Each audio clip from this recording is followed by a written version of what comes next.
very unique old-growth pine stands. Two of them are in the boundary waters, the uppermost, the Ram's Head Lake and the Lac LaCroix Research Natural Area. And this individual, Sean Fravor, has been doing old-growth studies on Lac LaCroix and Ram's Head the last several years, and he's hoping to finish this current summer. And what they're looking at is they're looking at those stands in terms of the origination date. Pretty much the forests and the boundary waters were born out of fire and ice, the fire-dependent systems. And fire plays a big role in the origination, particularly the pine stands. He's one of the foremost experts in the world of coring dead and down material. He cores living, standing, living trees, but he also is actually world renowned for his expertise in coring standing dead and down material. And that information helps piece together a particular stand, red pine or white pine, when that stand was originated. So it's, I've been out with him a couple times. He's an interesting fella to be out in the woods with. Is he from a particular university? He's from Northern Research in Grand Rapids. He's a research scientist, which is a branch of the Forest Service. And I don't know if you'll be able to see this, but one thing of note, the left bar, lower left bar, would be the third table up from the bottom. It's called Ram's Head Lake. They found some red pine origination. They've been out to the stand that originated from a fire in 1680. So we're looking at 300-plus-year-old stands. And in other ones, there's other early 1700 stand origination dates. So the forest is pretty unique. It's got some areas that the loggers during the big pine era in the turn of the century, they missed them. What's his name? Sean Fravor, F-R-A-V-E-R, out of Northern Research in Grand Rapids. Another research project is spruce budworm.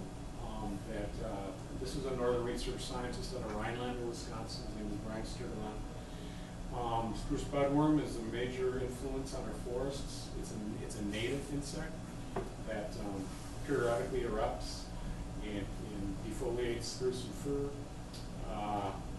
One of the main concerns, or not concerns, that connects to our management is when you get massive die-off and increase your fire risk for large uncontrolled wildfires. And this particular project that Brian was looking at is he was looking, does forest management influence the establishment of spruce budworm, the degree or severity of an infestation, and the frequency that those infestations occur, because they've been going on for millennia. So what he looked at is he looked at large cuts. In Ontario, they do crown lands, they do large clear cuts.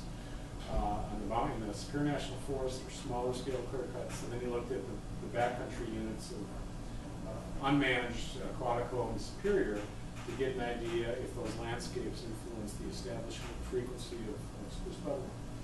You can see on the left, this is the satellite imagery. On the left, those pink areas are clear cuts up in Ontario. Those are thousands of acres. On the right is the northwest part of our forest, and they range from several hundred acres. So it kind of gives you an idea of the scale that the logging has taken place. And of course, in the boundary waters of Quantico, you've got a natural landscape where you have openings as a result of wildfires. And what he found is basically within the wilderness, when the spruce budworm populations start, they're very intensive. They take out a lot of acres.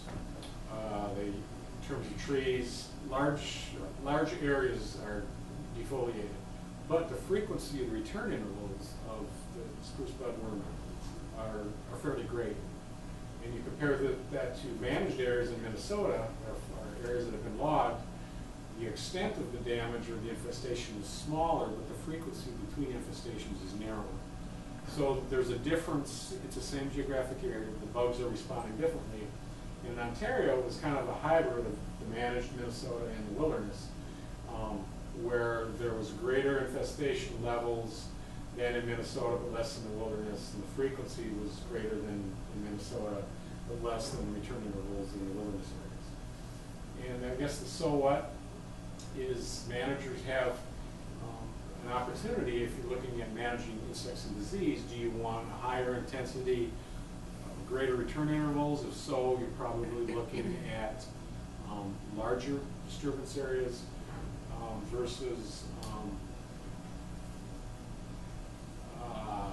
more continuous outbreaks but less severe, and you can achieve that by and large with smaller fragmented techniques. And so that's kind of his management implications. This hasn't been brought into the decision maker's role yet in any of our decisions, but it's an example of management implications recommended by scientists that could be used by managers.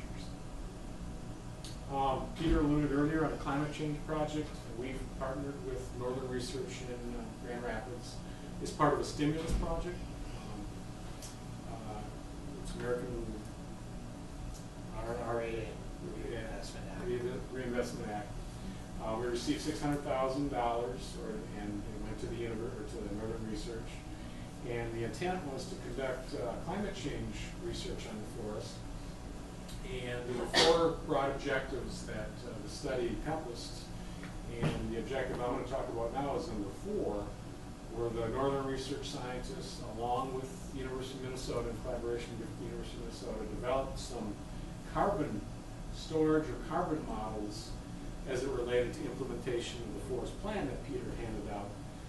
And the attempt was to try to discern if there was a difference in carbon storage or the carbon cycle between doing nothing or implementing our forest plan. And if we were to implement our forest plan, what they call a preferred alternative, we had projected we would be harvesting roughly 13,000 acres a year, around 100 million board feet. And that was a projection. And so over a 10-year period, that would be 130,000 acres that would be managed for vegetation. So they looked at that 13,000 a year, 130,000 over 10 years, acres, and on the one end, and on the other end, if we didn't implement that, 0 acres. And then they took, what if we implemented 40% of the 130,000 acres over 10 years, or 60%? And they tried to see what's the difference in terms of the carbon storage. And that would be the upper green part of those bar graphs. And basically, there's a little less storage, carbon storage, when we implement the plan fully, but it's very close to if we did nothing at all. Statistically, you can see the range of variation in the bar graphs. The take-home message in the preliminary results, however, is if you look at the bottom right where it says disturbance rate, and the bar that's got the X disturbance rate, if we were to increase the disturbance rate as little as from 1 to 3%, and disturbance includes fire, insects and disease, wind damage, just a slight increase in percent disturbance on the forest, it basically dwarfs anything we do in terms of our forest management. There's very little in terms of what we do managing, but you can see the drop in all of those alternatives if the disturbance rate increases just a little bit. So we're, I guess Mother Nature trumps. If we get a major insect disease outbreak, major fire, it basically has more of a significant impact than what we do in terms of management. Kind of related, another research project is where this is out of the University of Minnesota, Department of Geography. Dr. Kurt Kiffmueller went into the forest, and he basically was looking at plotting disturbance, coring trees similar to the one presentation. He looked at old growth throughout the forest, and the intent coring those trees was to determine drought, historic drought, all the way back into the 1600s. The intent was then to compare, we have a warming climate now, but did we deal with warm climates over the last 200 years as evidenced by tree growth? The assumption being drought years, narrow tree growth, increased fire frequency, and so forth. And you can see they have their work cut out for them. This is some pretty fine detailed work that they're doing to get chronology of what's going on. Some of their tentative results, if you look particularly at 1785 to 1806, there are 22 years of very dry, very drought conditions. One major fire year during the Civil War, 1862 to 1871, 10 years And then, of course, during the Dust Bowl days, 1921 to 1941, and there were wet years, you know, interspersed in that, but by and large, those are some lengthy periods of dry fire type weather. And so he was just trying to reconstruct that, not with any